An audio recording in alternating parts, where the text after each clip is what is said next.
You are listening to New Europe Institute Free Seas 14 Talks podcast.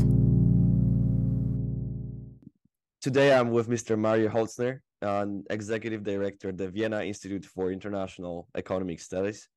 It is a pleasure to host you here, Mr. Holzner. We've got a couple of questions regarding the Free Seas Initiative. And dear Mr. Holzner, how would you describe the importance of the Free Seas Initiative for Austria? And does this regional format of cooperation constitute an essential platform for Austrian foreign policy? Thank you for the invitation. I think there are two levels, what the de facto situation is and maybe what the situation should be. So I think in principle, this is a very interesting strategic initiative for Austria as well. And I think the fact that although not being a very active member, Austria joined the Three Seas initiative shows that there is awareness that that potentially could be an important initiative for Austria as well. Being in a way the central Western element in this Three Seas axis. However, it seems that de facto that Austrian foreign policy is not very much pushing for further development of the Three Seas initiative, or at least there would, let's put it that way, there would be room for improvement of Austria's activities in this respect. It is also true that Austria is active also in other regional initiatives, such as the Danube Region Initiative, where Austria this year also will have to take over the presidency. So, I mean, there are certain also overlapping initiatives, I guess Austria could do much more in the Three Seas initiative. Thank you, Mr. Holzner. You mentioned a few different areas where Austria could be more active. I would like to ask you, what could be, or what is the meaning of the Free Seas initiative in terms of the economic development of Austria? Well, I mean,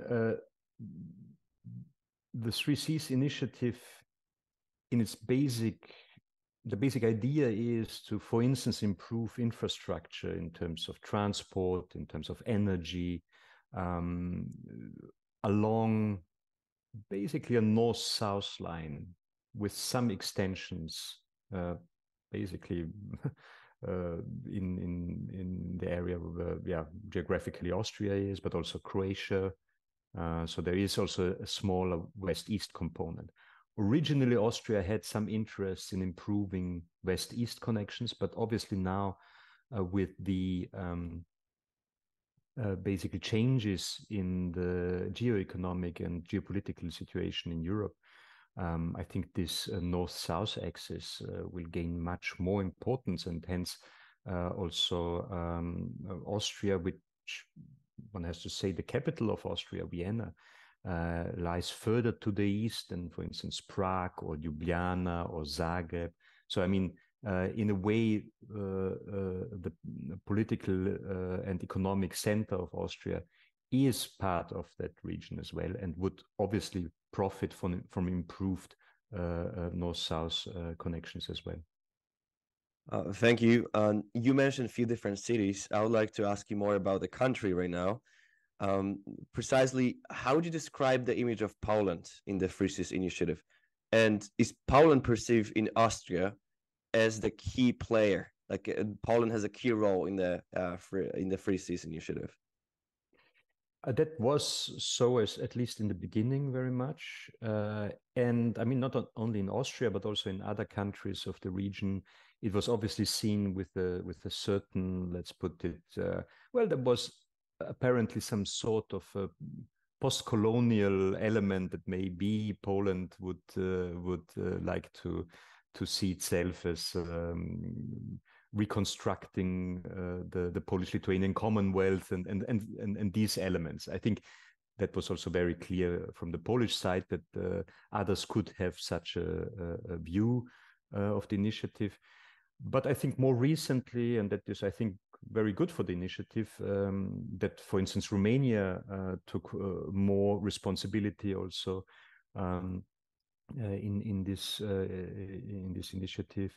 It shows that in principle several members of that initiative should have an interest to do more about it, to actually make it a really active initiative, which at the moment is really the question whether it has any prospects over the longer term. Right. Speaking of prospects, what are the strengths and weaknesses of Free SIS initiative in your opinion? And also, is the Free SIS initiative an attractive regional platform for further cooperation of member states? I think this what I mentioned, the different geoeconomic, geostrategic situation gives the Free SIS initiative a very strong momentum in principle. The trouble is really that it is unclear what practically comes out of it. So there are hardly any projects. There is not a lot of money involved.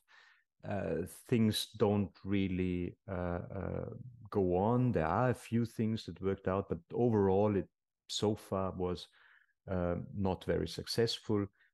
Countries in the region have often difficulties to actually make use of all the potential EU fundings and EU project money. So they are more focusing their limited capacities. State capacities in the region are to a large extent very limited. Only a few bigger countries such as Poland have a little bit more capacities. But overall countries try to really use funds from the EU, and hence there is a certain overlap also, obviously.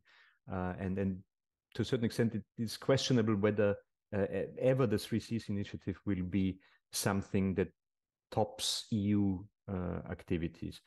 Maybe it would be a good idea to refocus and actually use this platform as a way to coordinate within the European Union the interests of these particular countries at the eastern border of the Union. So that would maybe have actually a much bigger impact via the European Union, via basically renegotiating maybe certain issues also in the wake of changing the macroeconomic structure of the Union, of the financial setup of the Union, and so on. So, I mean, in principle, there would be a lot of coordination work that would be very helpful for the members of the Free SIS initiative, that could be done via the Union and in this separate format of meetings. And maybe at one point the secretariat would be a good idea to have, and maybe some key figures which permanently would rally for the Free SIS initiative in Brussels. All right, thank you very much. We talked about strengths and weaknesses. Now I have more of some kind of specific question, I would say. So how about the current threats and challenges? Do you think that the Russia-Ukrainian war should be interpreted as the factor enhancing the cooperation within the Free SIS initiative?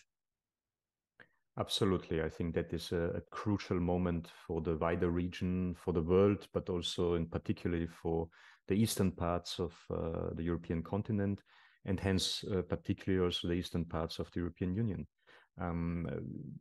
It is absolutely clear that particularly Poland, but also Romania, are strong and important pillars in the defense of the Union in the East.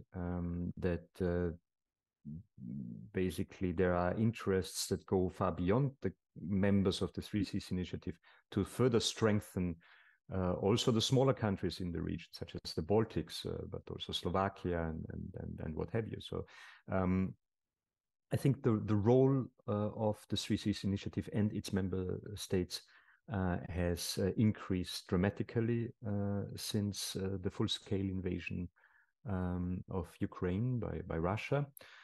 And this is basically to stay that way for many, many years to come, most likely maybe even decades. So there is an important role for the initiative. The question is now really how to realistically and practically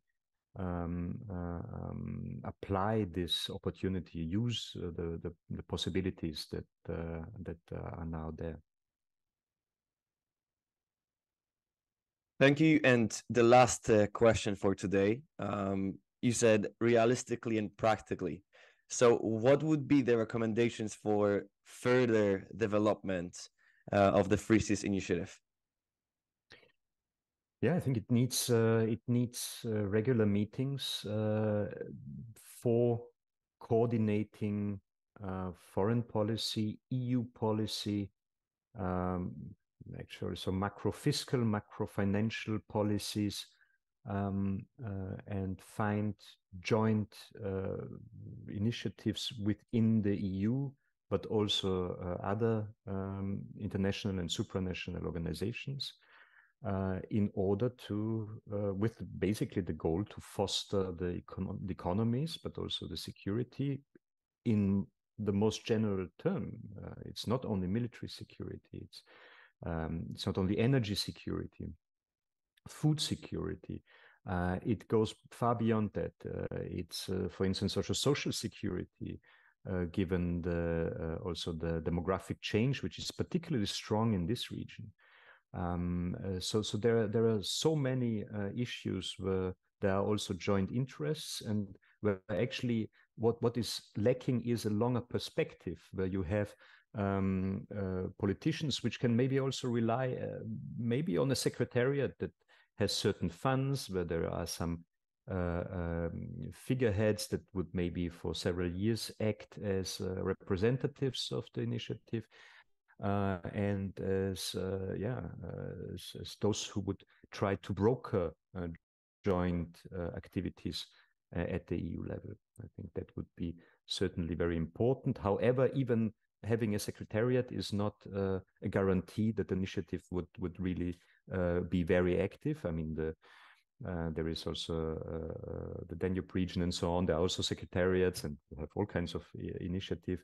So really the political will of at least half of the members must be fostered, and the politicians have to see the importance of this region and the chance, the opportunities that this initiative potentially would entail.